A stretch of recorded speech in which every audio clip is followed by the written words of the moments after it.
writer Pandit Kalhana, on whom, there's a parallel academic workshop going on, I believe.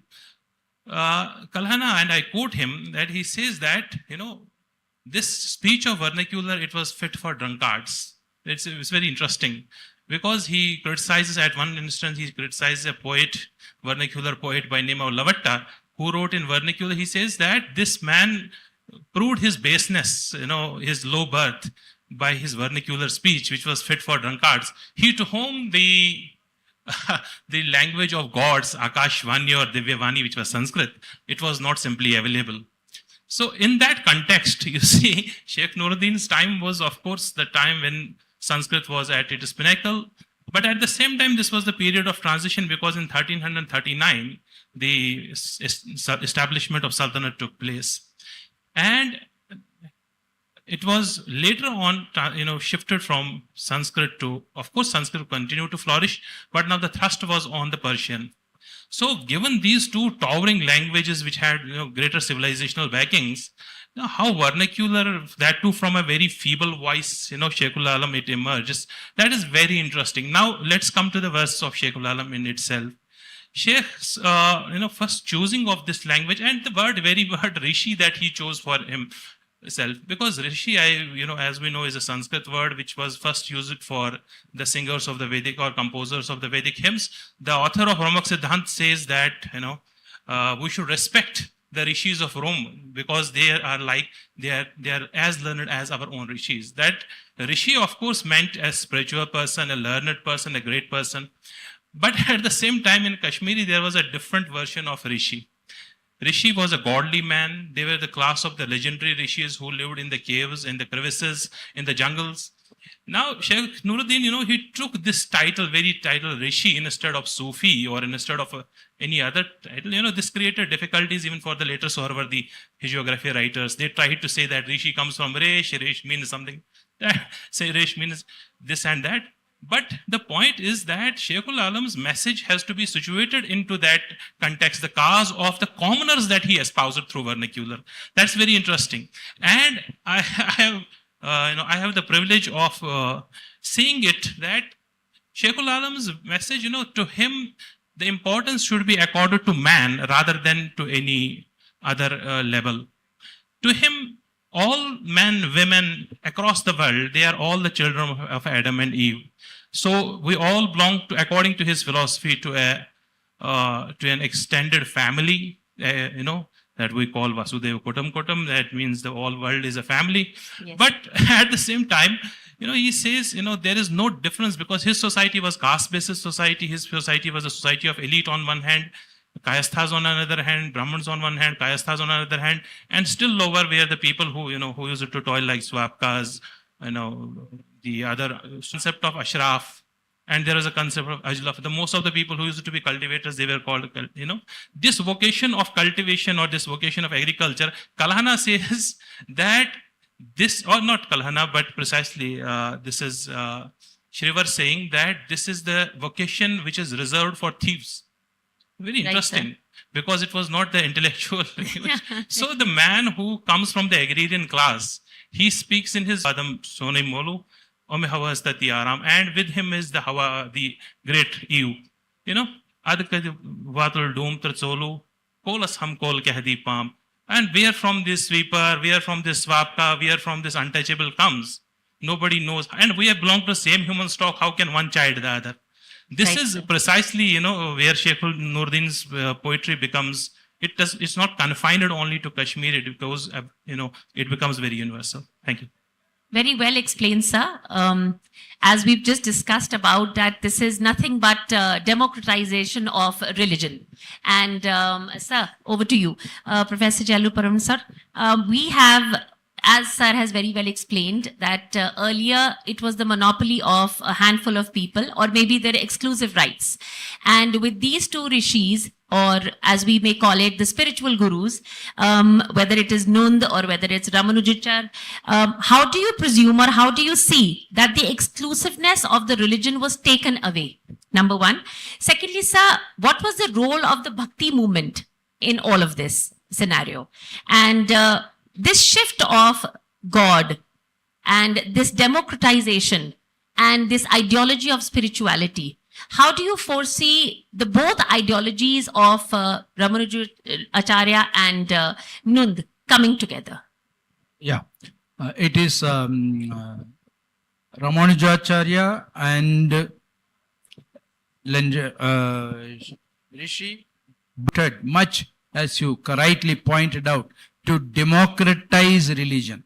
To democratize religion in the sense, till then, prior to them, religion was an exclusive affair of a few sections, elite section, Yes. a few privileged. But only these two saints, they have made it religion as not only by preachings, sometimes by their actions. In the case of Ramanujachari, he has made the inclusivity by advocating that anyone, regardless of caste or social background, could attain liberation through devotion. He worked towards temple reforms to allow access to all. In fact, Ramanuja is the one, he preached, he wrote, and also he did things. It is a rare combination. So many saints, they preach, they write, they only make the discourse. But going to the ground level, taking action, doing action, and facing challenges, many won't do. But Ramanuja did. And you would be astonished to know, especially the Indian caste system. The Indian caste, how hierarchical and stratified it is. And Indian caste system, the last rung of the society, you have the people called the ex-untouchables or Dalits, whatever it is. Even now you are having it. But those times, in the time, some 1,000 years ago, Ramanuja was against this caste discrimination. Not only he is against discrimination, he has, in fact, there were so many names demeaning those, the underprivileged sections. So instead of branding those people who are on the bottom level, he avoided any of those very demeaning terms. Rather, he has given a very good term called Tirukulathar. Tirukulathar literally means, Tiru means holy or Sri. Kula means community. Sri community. See, which means they are the God people. Like after so many years only, Gandhiji made Harijans. Probably Gandhiji would have got this clue from Ramanujar. For it was Ramanujar who called the so-called Harijans or Dalits of that period as Tirukulathar. Tirukulathar, probably Tiru, it is a holy Sri. Yes. Tamil, the Sanskrit, what you call Sri, in Tamil it is Tiru. Kula means community, Right. So, and he has modified the systems of worship in all the big temples of South India. Whether it is, see, if I tell 2-3 temples, you would know how big they are. Tirupati Sri Venkateshwara Yerumalai temple, Srirangam, Sri Ranganatha Swami temple. Sir, sorry to interrupt. Sir, is this when we discuss that Jan Seva Yes. becomes Shiv Seva? Yes, it is. He made Jan Seva is the Shiva Seva. It is, if you serve to the people, it means that you are serving to the Lord, to the God. So he has, in all the temples, he has made all the forms of worship which accommodates all sections of the people. It is not rejecting any sections of the people. So that is very important. Through this, his Ramanuja's philosophy, again, all, it is related to this philosophy of Visishtathvaidam. Right. Because Visishtathvaidam is including everything. What does it include? It is for love, peace, compassion, universal brotherhood, and social inequality. All this he includes. Another important thing,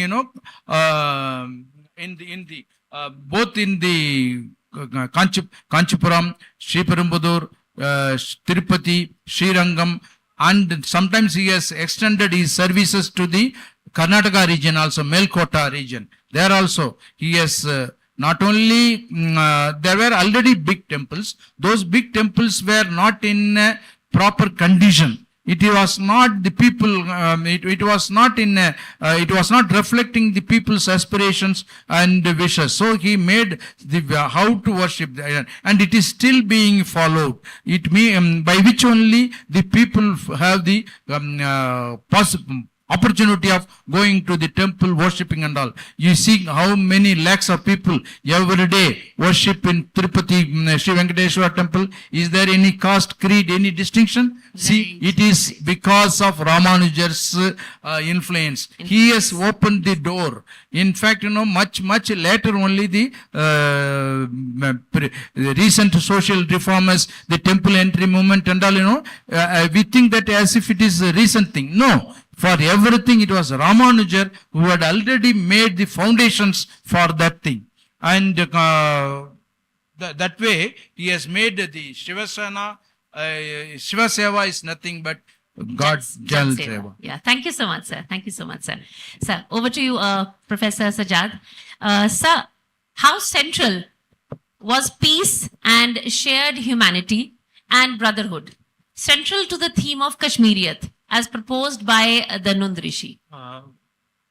The basic message that Sheikh gave, and he lived by this message, and subsequently those who came to be known as Khulafa or the successors, they also lived by this philosophy. The first thing that I was earlier referring to, that he tried to redefine what to be a Muslim means.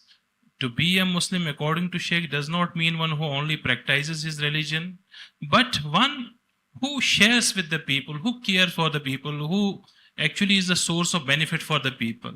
Now, in these verses, as I say, Supurush Swargas Pravi, Yas Ahar Chui Ben Sut, Ritan Dohan Yus Rosa Thavi, I say verset, Naman, Krodh, Loob, Mad Ahankar Pravi, Sui Debze Musalman. The person who, shares his food with others, who gives the charity, who cares for others, the person who gets rid of krodh, anger, then loob, abundance, anger, greed, self-pride, and then he becomes the real Muslim. This was exactly the negotiation between the Islam and the local Shaivite philosophy of that time. Because in both of the philosophies, you see the human being as a central point, not God, but, because God was supposed to be the reality which is outside the society. But the man in the society has to be God-fearing in order to be a good human being. So for that, the religious learning should not become a source of sustenance for the people.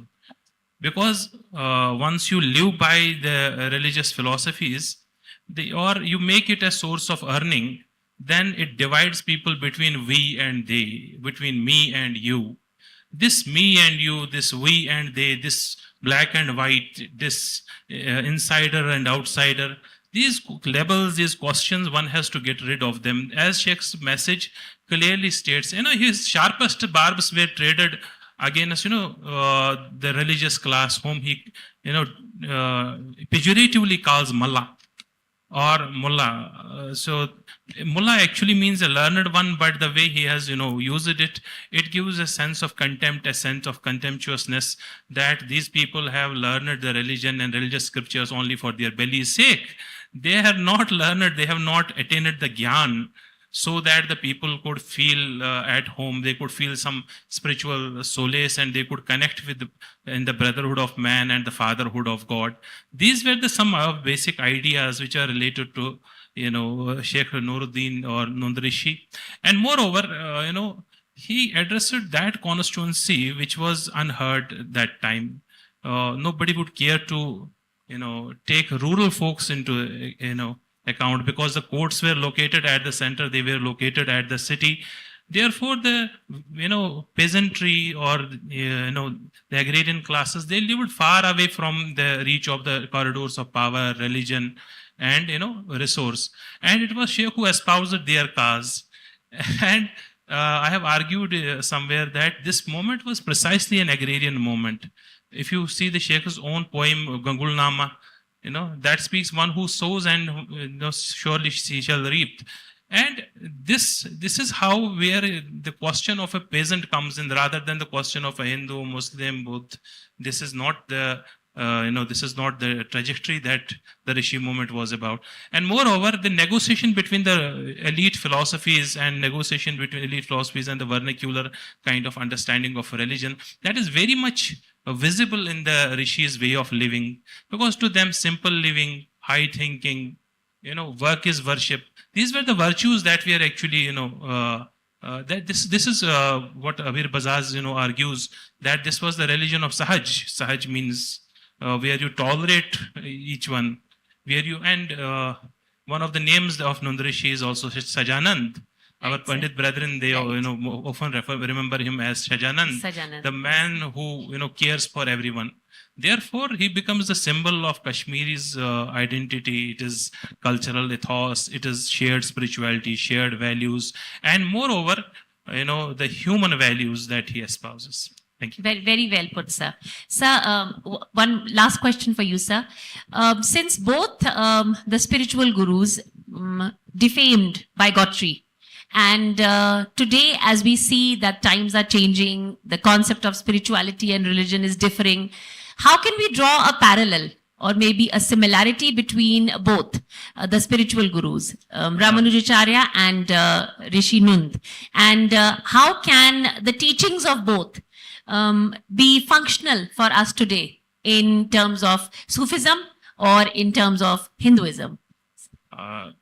This is a cause of concern for all of us. The way society is being divided, or it is dividing probably at its own also. Whatever is written in the elite scriptures, one can go on debating them, discussing them, but at the same time, one has to remember that he lives in a society where everybody does not, work, act, feel, behave, or perceive things in the similar manner. Our country is known as the epitome of the world. The world, it has different countries, different cultures, different languages, and almost you can see the miniature of the world in our, But the onus is surely on us people who have learned at the cost of public expense, that it is my duty to, to bring forth the message of these spiritual gurus. And I can assure you with all the honesty at my command that all of us are in search of peace. All of us are in search of tranquility. All of us want to live, grow, prosper, and make best use of a limited life. How much life a human being gets. If somebody is a septuagenarian, octogenarian, and you can hardly find a person who has crossed 100. So within this short span of life is not sufficient for making the enemies and, but at the same time, the more our, rather than the preaching, it should be the practice where our thrust should be. One of our friends once asked that why you call him Sheikhul Alam, whether he is known outside Kashmir or not. Yes. And surely he is not much known outside Kashmir. But at the same time, while you see his message, it's a message for the Alam, it's a message for the entire world. Yes. Therefore, the onus is on me as an academic from Kashmir. Onus is surely on me. Onus is everybody who has learned at the public expense of the public money, or everybody whosoever could make a difference. You should first practice it, then preach it. Thank you and so preserve much, it sir. also. Thank you so much, sir. Very well said. Would you like to, sir, Professor Chellaperumal, sir, would you like to shed the same, some light on the same question vis-a-vis how do we perceive that the analogies of the Rishis and the Sufis and the tradition of Kashmir and the South, how do they meet in common in today's world? Yes, exactly. It's a very good question. In fact, both share the same worldview, whether it is Bhakti or Sufi, and whether it is by Sri Ramanujacharya's philosophy or by non-Rishi philosophy. And and both centering around life, agrocentric life. And another thing you would be astonished, some of the ideals, some of the shukras, poems written by Rishi, they, if you properly to know, you can understand and appreciate it is of relevance for today's environmental consciousness, ecology. In one of the lines he said, if there are no wood, you don't have food. No wood, no food. Which means, very, very if true, there, sir. if there are no trees, plants, ecology around you, you don't have anything. So don't think that these rishis and saint, they have told something of yesteryears. What they say is still hold good, and because of that thing only, common man, they have taken the ideals and they have tried to follow this thing. Another interesting thing I have to tell you, both of them have faced all kinds of difficulties in their life. It was not their smooth life. See, Ramanuja, Yes, indeed, sir. Ramanuja lived under Sora kingdom, and he has faced several times life threats. In fact, many people used to say because of that life threat only, he had to wander around. He had to come to Karnataka. In fact, he had come to even to Kashmir to save his life. But ultimately, it has helped him to have a broader vision of God, broader vision of spirituality, and a lot of enlightenment he could have. And if you carefully analyze the philosophies or writings of both Rishi and Ramanuja, you would find the universal brotherhood in it. Yes. The many people, many think that it is religion. Yes, religion. If it is a true religion, you should have a true universal brotherhood is more important. Religion is not just for God. It is for people. They understood it. And accordingly, what I wish to say, if you follow in true, real spirit, thing, we will be happy. Our India would be very, very harmonious. And both Sri Ramanujacharya and Rishi still hold good even for the contemporary times. None of their writings were outdated. I only would request you to kindly read, kindly try to know. And this is NBT's, this seminar is one of the important venture, I would say. It will definitely reach people, though audience here is less, but the message would definitely reach throughout the country. I strongly believe in it. Thank you so much, sir. Thank you so much. A round of applause, please. Thank you. Thank you, sir. Sir, before we wind up, does anyone have any questions from the audience? Yes.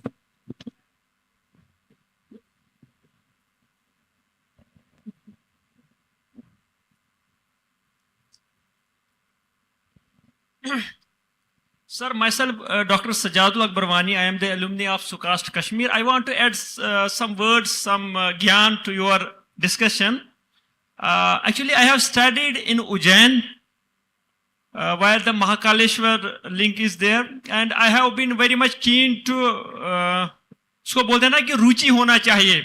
जैसे जो ये spirituality है ना, जब तक आप में एक रुचि नहीं होगी सीखने की. जैसे मैंने वेद पढ़ा, वेद में है एकम ब्रह्मा, एकम द्वितीयम, द्वितीयो नास्ते, नेना नास्ते किंचन, देव महाओसी, अल्लाह अकबर. आप भी सुन रहे होंगे कि अल्लाह अकबर मीन्स गॉड बहुत महान है. देव महाओसी ना तस्या प्रतिमा अस्ति, उसकी कोई प्रतिमा नहीं है. आप देखिए जैसे लाइट दिख रही है, जैसे हवा को हम कूल ब्रीज एयर को हम फील कर रहे हैं. जब हम अभी बच्चों के संग इधर डल लेके आर पार आ रहे थे, तो भगवान जो है, जो आपका परमात्मा है, जो आपका परमेश्वर है, जो आपका अल्लाह है, उसकी कोई प्रतिमा नहीं है. आंध आत्मा प्रवशंति असंभूति मुपस्ति, यानी दोज हु आर इसको जो प्रे करते हैं आर्टिफिशियल थिंग्स को, वो दे गेट एस्ट्रे, वो सीधे जिसको हम बोलते हैं सिरात मुस्तकीम से वो भटक गए हैं. अब जैसे मैडम कह रही थी कि अब हम कैसे, जैसे भारत वंश है, मैं कह रहा हूं कि पूरे दुनिया में जितने भी रिलीजन है सबका एपिसेंटर भारत वंश है. और यहां पे अगर आप देखे जाएं तो यहां 700 सेंचुरी में, मतलब 700 जो इसको हम बोलते हैं 7 ईस्वी में केरला में मस्जिदें हैं. मतलब जो हर रिलीजन का यहां मुझे लग रहा है एपिसेंटर है. और अगर हम देखें कि कुरान की एक आयत जो मुझे जहन में आ रही है, गालिबन चैप्टर आली इमरान है, वर्स नंबर 64 है। जैसे हमने कहा कि हमें जो हमारी जो यूनिकनेस विद इन डाइवर्सिटी है वो है बिस्मिल्लाहिर्रहमानिर्रहीम कुल या अहलल किताब। जैसे सब लोग मंच पे पधारे हैं तो ये सब ज्ञानी है। कुल या अहलल किताब तालव इला कलिमतिन सवाइम बैनना व बैनकुम अल्लाह नाबुदा इल्लल्लाह वला नुशरिका बिही शैया वला यतखिज़ु बैदुना बैदा मिन दूनिल्लाह फइन तवल्लव फकुल अशहदु बिअन्ना मुस्लिमून। I will give the meaning. Oh knowledgeable fellows, come together on the common term. जो आप में सब में यकसा है। फर्स्ट, हमारा परमेश्वर परमात्मा एक है, हम उसी की प्रार्थना करें, उसके साथ किसी को साजी न ठहराए, और जो हमसे फिर अलग हो जाएं उनसे हम इसको बोलते हैं लकुम दीन अकुमलिया दीन, हमें प्यार मोहब्बत से उनके साथ आना है। और यही एक जो हमें ज्ञान जो है, ज्ञान पानी से पतला है और पानी स्वयं अपना रास्ता निकालता है। हमें इन प्रोग्राम्स को जिसको बोलते हैं सद्भावना के तहत इसको प्रमोट करना चाहिए, और इससे हमारे जो भारत में जो है इसमें ज्यादा हमें जो भाईचारे की जो हम आस लगाए हैं, क्योंकि वी आर डिवाइडेड, हर एक अपने अपने जिसको बोलते हैं सेक्ट में डिवाइड हुआ है। और जब तक ज्ञान है, ज्ञान ही एक ऐसी मात्र एक चीज है जो हमको सबको इकट्ठे भाईचारे में रख पाएगा। Thank you very much. बिल्कुल, it was a very emotional speech that we got from the audience. So who would like to answer? Yes, sir. Thank you. We are of the same name. Thanks for adding to our knowledge. But at the same time, my friend, remember, there are different perspectives of looking at things. The reality cannot be monolithic. You say that the Gyan is going to connect us all, but Professor will bear me out. There is not only Gyan Marg, there is also Bhakti Marg. Those who attain the Gyan Marg, they also reach the goal. Those who go through the Bhakti Marg, they also reach the goal. It depends upon the perception, and it depends upon the standpoint from which you are speaking. And necessarily one might not agree to all of what I say or what you say. So for that matter, we agree to disagree. Thank you. Thank you so much, sir. Thank you so much. With this, I think, okay. So we have one more question.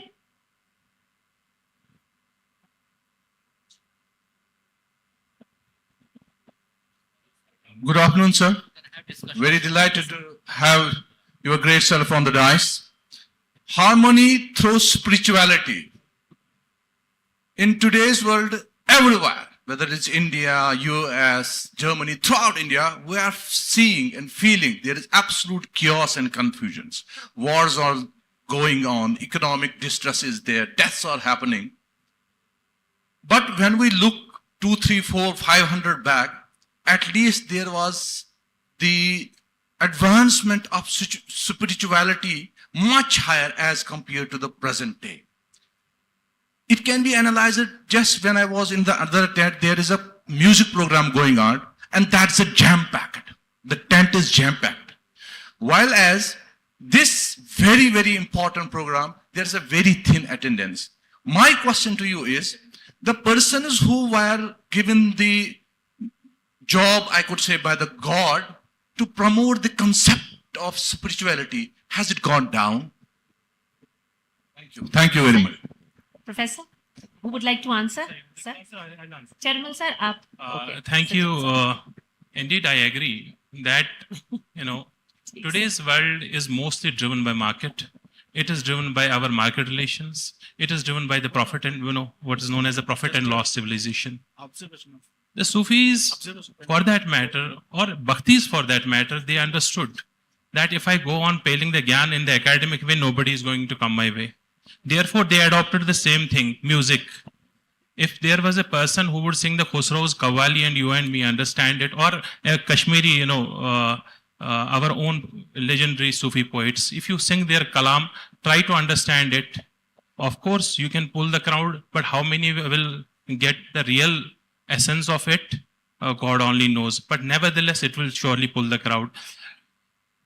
Whatever discussion is taking place, intellect or intellectual discussions, they are not meant for everybody. They are not everybody's cup of tea. The person who has worked right from the dawn up to 3, how would he come and listen to my boring speech? He can go and have a dance and okay, he will go fine home. So you cannot put everybody into the same category. I do not say that there should be a great man's history or great man's spaces, but nevertheless, all of us think and speak from our own vantage points. Of course, you are right. But this shift that we see, it was born in Europe while happiness was linked to the material prospects during Enlightenment. Thank you. Thank you so much, sir. I hope our audience is a bit satisfied after the insights that our professors have been able to deliver. Now, before we wind up, I'd like to call upon stage our Joint Director, NBT, Mr. Kumar Vikram, sir, to share his observations regarding our session today. Sir, please welcome. Yeah. Thank you. I think we had a very engaging session, and it was session 2 of the Tamil Kashmiri Samvad that we organized as part of the Ek Bharat Shresth Bharat and at Chinar Book Festival. The beauty of a book festival is that there are parallel events going on. It's a festive occasion, and as per your preferences at that particular time, you participate in the events. But I would like to also say that over a period of time, with the social media also coming in, all these videos are also available on our website, and the discussions, they go beyond this auditorium. So, and that is the idea of organizing this public events around these topics. In fact, I was just thinking that maybe these sessions have given us some ideas for book projects also, and we will have an internal discussion, and we will come back to that. Thanks, Professor Chellaperumal, for traveling to Srinagar and for being part of this discussion. Dr. Sajad Ahmad Darzi for his insightful discussions. Moderator Dr. Rinku Pawar, who also moderated the previous session, and we are really grateful to you for doing the honors. And I'm also thankful to our chairperson for joining us, and also for the attentive audience. Thank you.